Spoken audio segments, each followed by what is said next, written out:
Hey, using a new camera here. It's actually on a new phone that I have, so hopefully this works out fine. So if there's any like weird quality or anything, this is my first time actually using this. So wish me luck. But with that said, oops, here we go. That's the camera there.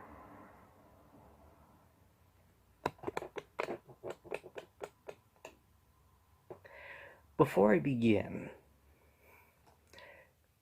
let me show you something.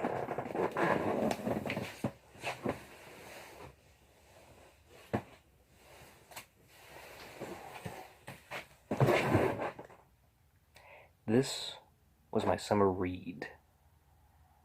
It took me a whole month.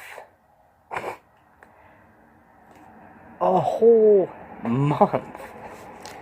Heck, even when I was down in Florida a few weeks ago, when I was going through the terminals and everything, my mother was keeping me in contact, and when I brought up that I was still reading it, she was like, "Oh my goodness, you're still reading that? Well, yeah, gotta have something to do, you know?" So, where to begin? Actually, maybe I should add more light in here, because it looks a little dark for I am. Ooh, it's a little too bright. Now we're back in the old horror story routine here. No, it's a love story. No, I gotta do it. It's a horror story because I saw it. So I'm gonna do that. Then again, maybe it won't be. I should probably start off by saying I did not expect that big of an audience to see this movie. Like, it was packed. I thought this would be like maybe 10 or 15 people. No, it was a full house. And they already had like an additional theater open just for the showing of this film. I was really surprised. I didn't think a lot of people were really going to show up and see this movie. Color me impressed. Maybe there's some people that did read the book after all, or were fans of the miniseries. I know there was a couple of kids there, but they're like in their teen years, so it was alright, to say the least, audience-wise. But in terms of the movie, I'm just gonna say, hands down, this is probably the best movie I've seen all year. Among Guardians of the Galaxy Volume 2, this is definitely one of the best I've seen this year. This is actually a pretty good year for horror movies, the more I think about it. I prepared, I read the novel, for crying out loud. It's like over 1,100 pages. And while I'm not a huge fan, it's not a bad book. It's good. The only problems is that the only problems within it, within the novel, are how detailed it can be. Like, there are times where it feels like you're reading an encyclopedia or a history, and it goes way too much in depth when it could have been just, easily simplified. And so I can see why that would be difficult to turn into a film, because there's so much story to tell. So it made sense why they had to do a miniseries first time around. Good attempt, but those censors, they're gonna really have a thing or two about the violence you have in it. And I think that's what really robbed the enjoyment of the original. They were very limited with the resources they had to do such great special effects sequences, and it's made for television. You know, you're gonna scale back on a lot of things. But with that said, I do like the kids in the miniseries. I like part one of the miniseries version, because the kid actors are really good, and it's Tim Curry. He's gonna really give his 110% no matter what role he has. It's clearly a very iconic role. Um, but when you get to part two, that's where it sort of falls apart.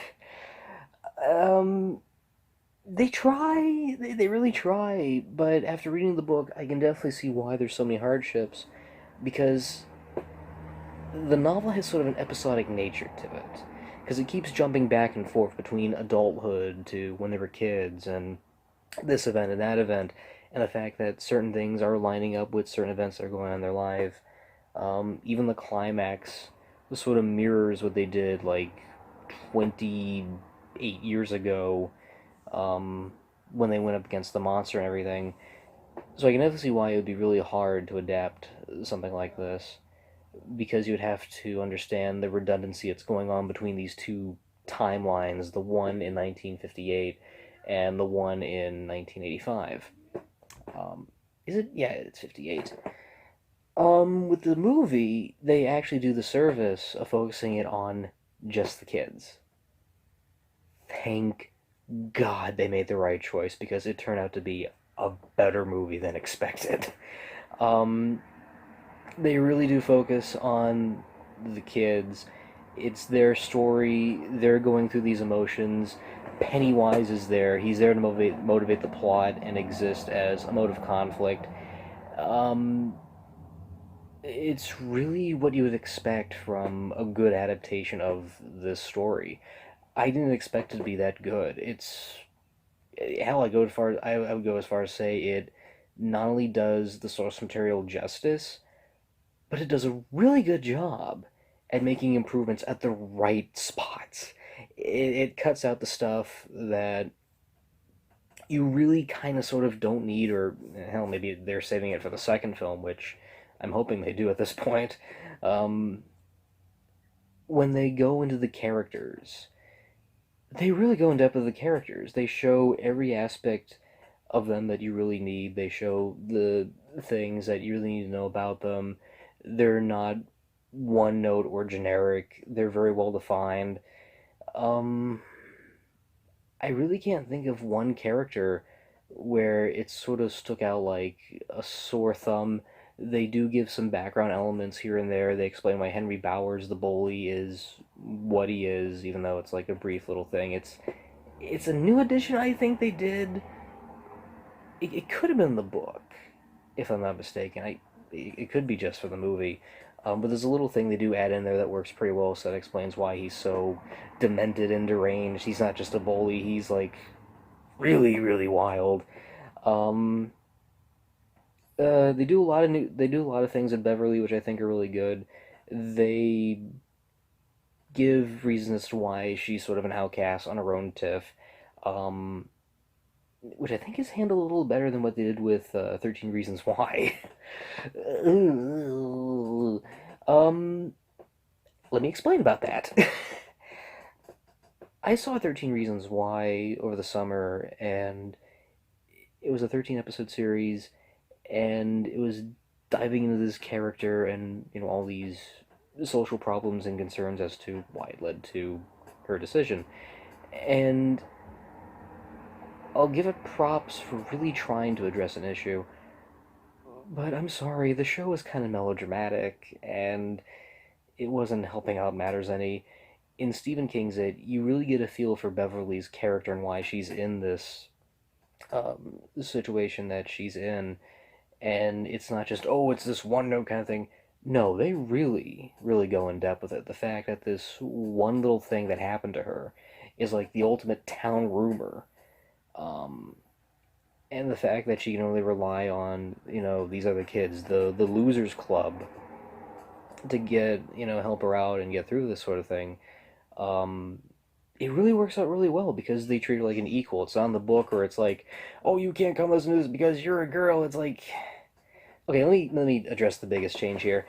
The novel, when they were kids, was set in 58, I think it was, or 57. I gotta cheat a little here. Um, when they were kids, oh yeah, the incident started at 57 and it started at 58. So I was right. Just so close.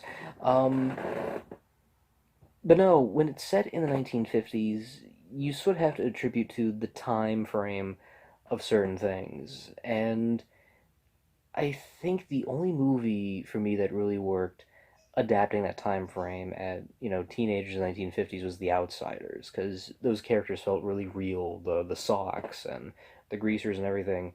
And so you have to really connect into that time era, know how they acted and how they talked and such. Um, Here, they bumped up a little to 1989, which I was fine with.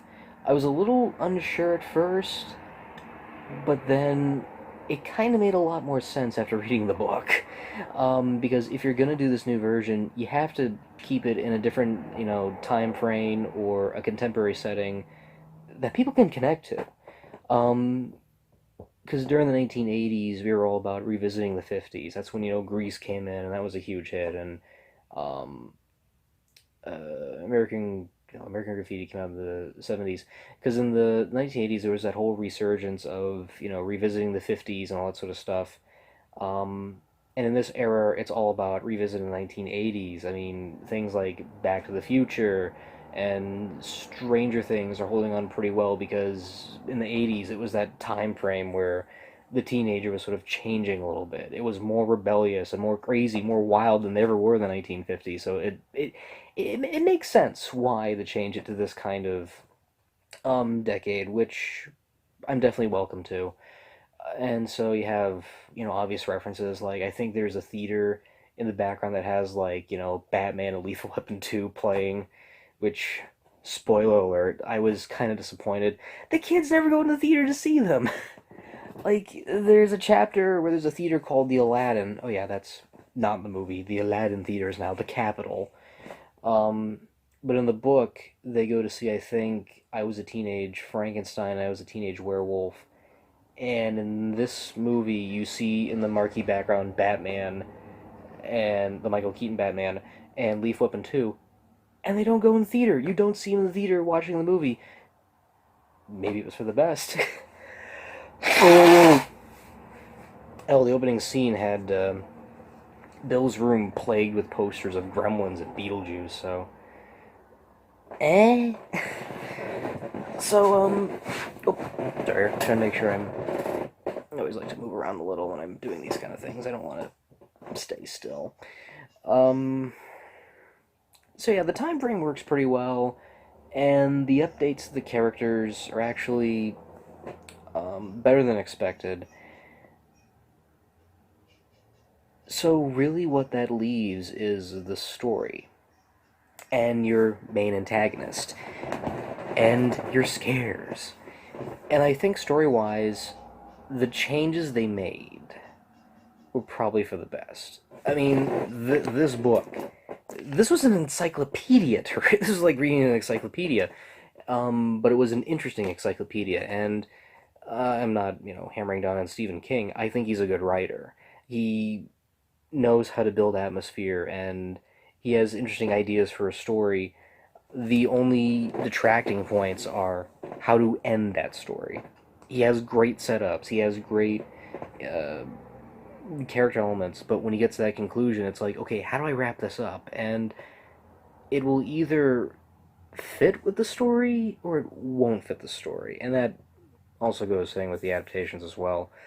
Um, but I think for this movie, they definitely updated it pretty well. The book was basically revisiting nostalgia and when you were a kid and everything and trying to deal with unfinished business.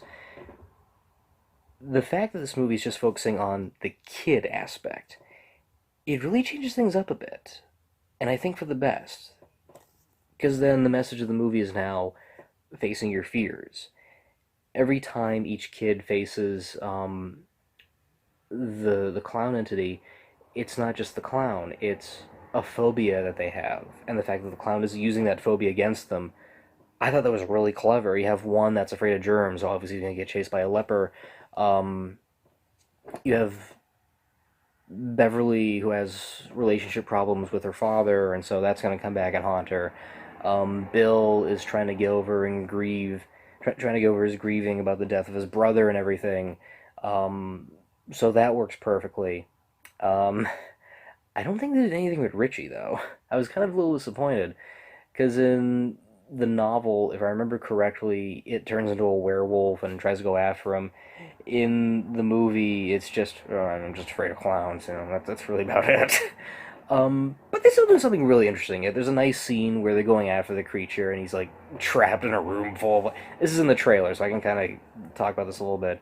There's a bit where he's trapped in this room full of, like, doll clowns and everything, and They do something a little creative with that, and spoiler alert, you actually see the original 1990 Pennywise in there, so it's a little nice nod in a sense. And I think that works really well for the movie. The whole message of the film, it turns into this, kill a clown or loose, we gotta kill it. It's more of a case of what scares you and how to go against it. There's nothing to fear but fear itself. And it fits in beautifully with the movie. The fact that you really want to see these characters not only defeat this entity, but also try to go up against what really scares them. In the novel, the the entity pretty much just turned into monsters, with the exception of a leper. Like, I remember in the book, there's these scenes where it turns into like Gilman from the creature from the Black Lagoon and rips a kid's head off. He turns into the Frankenstein monster and kills like one or two of the bullies and everything like that. It's like that's kind of cool, but I don't think you can get away with that. um, the movie, on the other hand, it all anchors to the clown persona, and I think that works perfectly. Bill Skarsgård, who plays Pennywise, the central form of the monster, holy mackerel, he does a good job. Like, I didn't know how it was going to play out, whether he was going to be too goofy or too scary. He plays it really down the middle. Like, even when you see the first scene where he's interacting with Georgie, if you look really close, you see, like, his eyes are kind of, like, looking the other way, and there's, like, this really canny uncreepiness to this, and he's just sort of trying to talk to him normal, but he has, like, this really goofy quality. Um, but there's just something so uncanny and eerie about it, and it works really well to its advantage. Like there's that whole scene where he's talking to Jody. There's like cotton candy, balloons, and popcorn. Also, just the way he's sort of like jittering a little and acting hyperactive. There's something funny, but at the same time almost uncanny to it, and I liked it. Nothing against Tim Curry. um, Tim Curry was just having a blast. He was just being, this fun, campy villain, and I think that's why people remember that version of Stephen King's It pretty well. Because if you're gonna have Tim Curry as your villain, the man's gonna give it his all.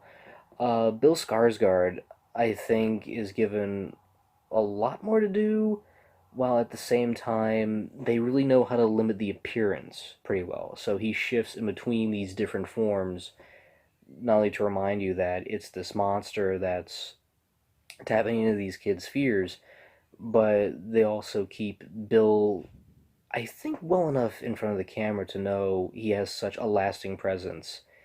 Um, and the moments where they do bring him out for some of the fight scenes and everything, they're handled really well. Like, even during the climax, where they go into the sewer to face the creature, and again, I'm not gonna give too much away here. When they go to face him, they don't have him turn into this big, giant, goofy monster and everything. No. Oh, God, no. Like, without giving too much away, it's kind of like the ending to Terminator 2, in a sense. The fact that the T-1000 is, like, morphing into these different versions to try and, earn the kids' fears again and, scare them and kill them and stuff. And it's handled really well. It really is. The staging, well, I kind of would have used a little more light, to be honest, in certain scenes, because it was a little pitch black, so I had to understand, what was happening, but I don't think it was too darkly lit. I think it was, well to see what direction the action was going into. Um, but when you do see them going against Pennywise, you really feel like they're defeating this clown for good, even though they're saving him for the sequel. Because when you really think about it, when you go up against something like Freddy Krueger or Jason Voorhees, you want to see your characters defeat Freddy and Jason. You want to see them defeat the monster. You don't want the monster to turn to something else and be like, oh, it was actually this whole time. Um, to support that argument, I remember the movie Blade had a different ending where the villain turned into this giant CGI blood-like creature, And in test screenings, the director realized people did not want to see the main hero go up against the special effect. They wanted to see the hero actually kick the crap out of the villain. And I was worried at first they were going to go in that direction where Pennywise turns into his, giant gloopy form or whatever. Um, they don't do that. Thank God they don't do that. Um, because at moments I was like, are we gonna do this? Are we really gonna do this? Is he really gonna turn into his big monster form and be like, oh Lord, I'm gonna da. Thank God they didn't. Because then I started being more with it. I was like, because my attention was really onto the film, and then when it got near the end, I got really worried because I thought they were going to go in the direction of the novel where we see his true form and the kids go up against it in the most bizarre and cerebral way possible with the ritual of Chud and all that stuff. Thank God they don't do that. Thank God they don't. Unless they're saving the reveal of Pennywise's form for the sequel, which I hope they do, and most likely they're going to. Um, I'd be okay with that. Um, but if they don't, and it's just this one, I still had a good time. I still had a good time seeing this movie. The only nitpicks I do have, well, these are minor spoilers for those who read the book. Um, is it Mike Holland? Sorry, I got a cheat again here. The what's his name? Mike. Is it Mike Holland? I think it's Mike Holland. Um, yeah, I almost mispronounced him as Ben for some reason. They do a couple of additions that annoyed me a little, but not too much to detract from the overall enjoyment. The first one is that the African American kid, Mike, in the novel, he sort of like knew all this, information and research about Pennywise and the history of the town and why he keeps coming back every single year. And as long as and daunting as that material is, it's still kind of interesting. And to change that over to Ben, the fat kid. There's a scene where he's like in the library researching all this sort of stuff because of the missing kids and thinks there's a connection and stuff like that. And there's like newspaper clippings like plaster on the wall and everything. And it's kind of like that's interesting, but it doesn't really give Mike too much to do, and it sort of sidelines his character a little bit.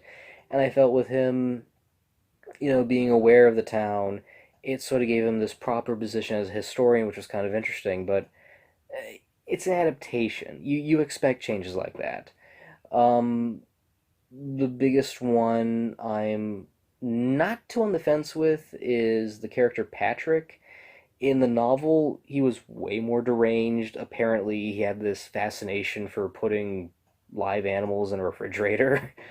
I'm gonna leave it at that and not go too in depth. They kind of sideline his character in the opening. Like, at one point, there's a scene where the bullies are chasing after Ben, and one of them looks at Henry. This one has like blonde hair and everything. He's looking at Henry, and I thought, is that Patrick? Is that going on? No, it's this other kid who wants to torch Ben with like a Zippo um, hair thing or whatever, with like a homemade blowtorch or something, and he gets to be one of the early victims in the movie, and it's like, oh, that's Patrick. Well, uh, what? I guess the scene they went with is interesting, but in the book, it was way brutal. Like, he deserved it. But even then, the stuff that preceded that sequence in the novel, thank God they cut that out. It would have pushed it too far. I won't say too much for those who are probably reading it, but it involves farts on fire and me love you long time, me love you long time. Ugh, thank goodness they cut that out. Um, but no, I'm fine with those. I'm fine with the changes they made. I think in hindsight, the director did a really good job translating this from page to the silver screen. This adaptation has not had.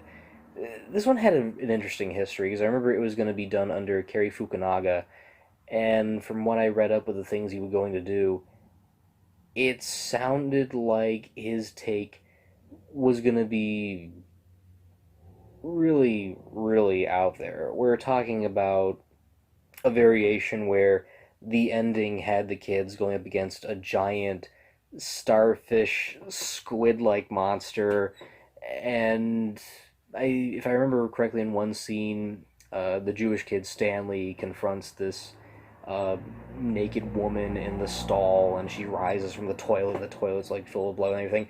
There's no way they could get away with that. Thank God they don't. And that's another thing too.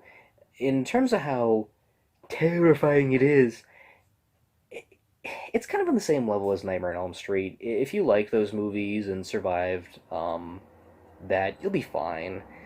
It's not too gory to the point where it's appalling.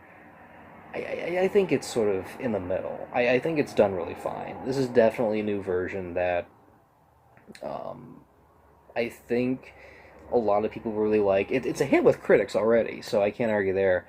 And when I went to see it, the whole place was packed. The whole place was packed. So obviously this movie is going to be a hit.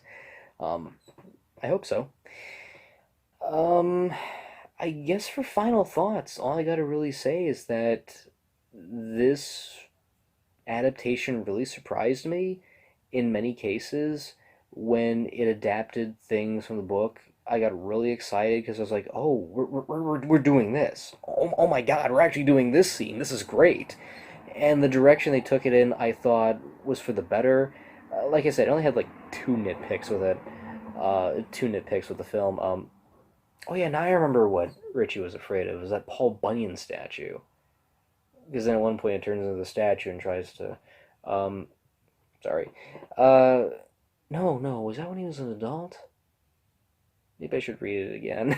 I don't want to. I'm still halfway through The Shining and I gotta finish that. And then I gotta do Christine and then Ready Player One. Um, I guess bottom line, this was a really satisfying movie. It was nice to see it with a full crowd that was very, very into it. When it got funny, it was funny. When it got terrifying, you could feel that tension atmosphere. It works really well to its advantage. I didn't mind the effects too much. This is a decent mix between CGI and animatronics, but I think it's done fairly well. It's not too distracting at very least. I think the best special effect is, of course, Bill Skarsgård. Because when you see him during the climax, he's really giving his all. He's like flailing around and everything. He's like acting like a marionette at one point. He's just sort of bending backwards and doing all these stunts here and there. Um, he's him and the kid characters, I think, really add a lot onto the movie. Um, I know there's a couple other changes they made, but I don't want to get into them because it's like spoiler territory. But either way, I really liked what they did with this, and if they do a second one, I'm all for it. It sounded like a lot of people were, because at the end of the film, when the credits roll, I heard some folks going, "Oh, I can't wait for part two. I hope they make a part two. Oh, yeah, there's gonna be a part two." Ooh. Like, yeah, I if it can be done right. 'Cause that's a tricky thing. Because when you see them as adults, it's kind of hard to see them go back to that mode when they were childlike and everything. So to see these grown people go up against this big goofy monster with childlike abilities, that's where we kind of lose the luster a little bit. So if they don't make a second part, I'm okay with this one. But if they do, I would like to see where it goes. I would like to see if it works, because if it does, this is gonna be one hell of a duology. Kill Bill Volume One, Kill Bill Volume Two, Kill It Volume One, Kill It Volume Two.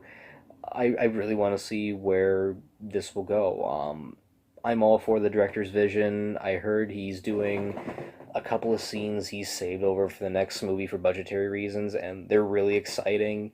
So yeah, if you want a good kickstart to Halloween, see this one. That's all I got to say, and until then, I'll be floating with you on the next upload. Cheers.